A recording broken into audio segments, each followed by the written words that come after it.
La guerre d'Algérie, un conflit aux conséquences durables. La guerre d'Algérie, un conflit qui a marqué l'histoire de la France et de l'Algérie, laissant derrière lui des blessures encore visibles aujourd'hui. Une guerre de décolonisation, de violence, de souffrance, mais aussi de courage et de résistance. L'Algérie, une colonie française depuis 1830, est alors peuplée de Français d'Algérie, les Pieds Noirs, et d'une population algérienne majoritairement musulmane. Des tensions existent entre les deux communautés, notamment liées à la domination politique et économique des colons.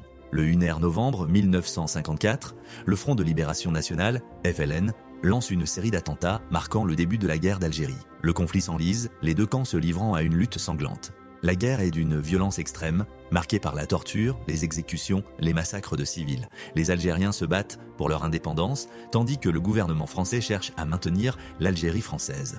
Après 8 ans de guerre, les accords d'Évian sont signés en 1962, reconnaissant l'indépendance de l'Algérie. Un moment historique mais aussi le début d'un exode massif des Pieds Noirs vers la France. La guerre d'Algérie a laissé des traces profondes dans les sociétés françaises et algériennes. Des familles ont été déchirées, des mémoires blessées. La question de la guerre d'Algérie reste un sujet sensible, source de tensions et de passion. La guerre d'Algérie est un conflit complexe, aux conséquences multiples. Il est essentiel de comprendre cette histoire pour mieux appréhender les relations entre la France et l'Algérie aujourd'hui, et pour que les blessures du passé puissent cicatriser.